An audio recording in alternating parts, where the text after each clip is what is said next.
மாவட்டத்திலே சில இடங்களிலே கொட்டப்பட்டிருக்கக்கூடிய கேரளாவிலிருந்து சட்டவிரோதமாக கொண்டு வந்து இங்கே கொட்டப்பட்டிருந்திருக்கக்கூடிய மருத்துவ கழிவுகள் உள்ளிட்ட இந்த கழிவுகளை மதிப்பிற்குரிய தென்மண்டல பசுமை தீர்ப்பாயத்தினுடைய உத்தரவின்படி தமிழ்நாடு அரசு தொடர்ச்சியாக எடுத்த நடவடிக்கைகளின் விளைவாகவும் இன்றைக்கு சுமார் 16 லாரிகள் இப்போது வரைக்கும் நம்ம இது பண்ணியிருக்கோம். அதன் மூலமாக எடுத்து செல்வதற்கான நடவடிக்கைகள் இருக்குது. கேரளாவிலிருந்து சுமார் 50 அலுவலர்கள் கொண்ட ஒரு குழு பணியாளர்கள் எல்லாம் வந்திருக்காங்க. அவங்க எல்லா பகுதியிலும் முகாமிட்டு இந்த மருத்துவ கழிவுகளை முழுமையாக எங்கெங்கெல்லாம் இருக்கோ அந்த கழிவுகள் எல்லாம் எங்கெங்கெல்லாம் கொட்டப்பட்டிருக்கோ அது எல்லாத்தையுமே எடுத்துட்டு போறாங்க.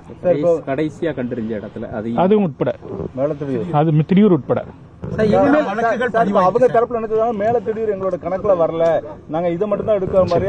அதனாலதான் நான் சாயங்காலம் பேசுறேன்னு சொன்னேன். எல்லாமே அவசரத்துல பண்ண முடியாது, எல்லாத்துக்கும் ஒரு நடைமுறை இருக்கு.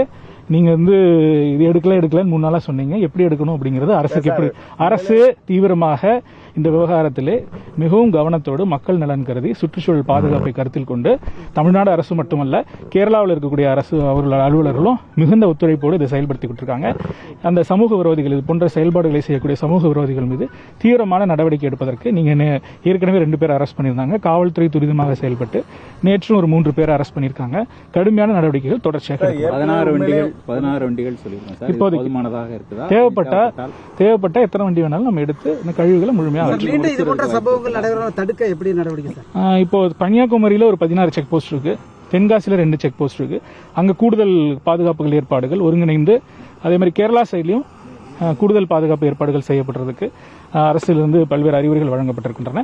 தொடர்ச்சியாக இப்ப இந்த ரிப்போர்ட்ஸ் எல்லாம் என்ஜிடியில் சொல்லும்போது அவர்களும் பல்வேறு அறிவுரைகளை வழங்குவார்கள். அதன் அடிப்படையில் தொடர் நடவடிக்கைகள் எடுக்கப்படும். உண்மையிலே இந்த தொடர் நடவடிக்கை நன்றி. ஆனா திருப்பா அந்த புலியரை களியக்காவிலிருந்து ஏற்கனவே வந்தது தொடர்பான அந்த அதிகாரிகள் மீது ஏதாவது விசாரணை நடத்த அந்த மாதிரி ஏதாவது இருந்தா அது என்னங்கிறது அரசு முடிவு. கிட்டத்தட்ட 2-3 வருஷமா இதே மாதிரி இப்போ 4 வழக்குகள் பதிவாயிருக்கு. திடீர்ல இப்ப ப்ராசஸ்ல இருக்கு.